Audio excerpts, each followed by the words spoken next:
Assalamualaikum, selamat datang di channel kami Jual Beli Kawan.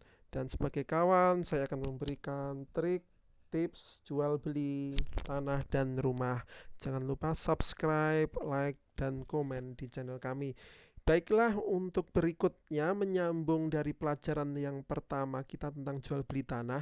Di sini kita ada jual beli rumah. Iya, rumah pasti kita dengan tanahnya. Nah, tips-tipsnya bagaimana untuk jual beli rumah di sini? Iya, tipsnya yang pertama adalah sama dengan jual beli tanah. Ya, jadi yang pertama kita membeli rumah pasti membeli tanahnya. Kita cek surat tanahnya itu seperti apa. Kalau bisa SHM, kemudian penguasaan tanahnya bagaimana atau penguasaan rumahnya itu harus kita kuasai nanti saat peralihan hak. Kemudian anti sengketa, kemudian batas tanah. Kemudian pertimbangan juga sempadan jaraknya berapa, misalkan membeli ruko di pinggir jalan. Kemudian tetangganya seperti apa, kita ingin punya tetangga seperti apa. Kemudian akses lokasi, tetap survei, jangan berdasarkan Google Map. Kemudian harga, penawaran, kemudian pertimbangan pajak dan biaya makelar. Baiklah, itu secara umum untuk uh, tips jual beli tanah. Bagaimana dengan tips jual beli rumah? Jual beli rumah ada tambahnya. Selain dari sama dengan tips yang sama dengan di atas, ada namanya IMB, izin mendirikan bangunan. Nah, ini adalah sebenarnya izin resmi dari pemerintah.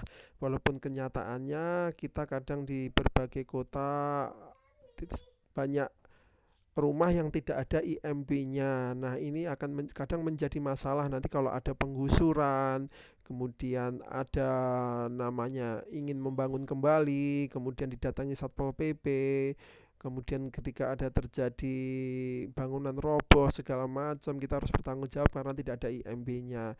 Tetapi terkadang masyarakat kita karena tidak terlalu mempermasalahkan IMB ya kadang jalan terus. Tapi sesuai dengan peraturan pemerintah wajib ada IMB-nya. Dan IMB ini mungkin bisa dibantu oleh notaris atau tim ahli arsitek lainnya. Jadi di IMB itu atau waktu kita membeli rumah atau membangun rumah, kita pertimbangkan adalah tahun bangunannya. Nah, kita harus tanya ini dibangun di tahun berapa sehingga kita bisa memprediksi.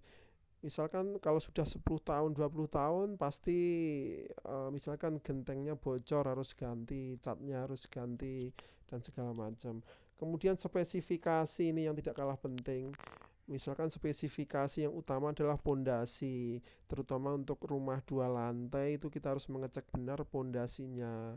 Karena kalau sudah lama 10-2 tahun terkadang berbahaya juga jika spesifikasinya tidak bagus. Tapi bagaimana cara mengecek spesifikasinya? Ada di IMB-nya itu sebenarnya. Tetapi terkadang kalau desainnya itu waktu mengurus IMB tidak akurat, maka spesifikasinya juga terkadang tidak akurat dengan yang dituliskan. Maka kita harus mencari rumah yang spesifikasinya dia sudah terkenal, misalkan sudah terpercaya dari kontraktor terkenal atau dari eks perusahaan swasta tertentu yang dia sudah orang sudah tahu spesifikasinya seperti apa, atau orang yang terpercaya misalkan orang yang amanah yang dia juga sudah tahu ilmunya misalkan seperti itu. Kemudian setelah itu kita perhitungkan harga per meter dari bangunan itu berapa. Jadi misalkan untuk ring bangunan itu misalkan 1 sampai 3 juta per meter persegi katakanlah.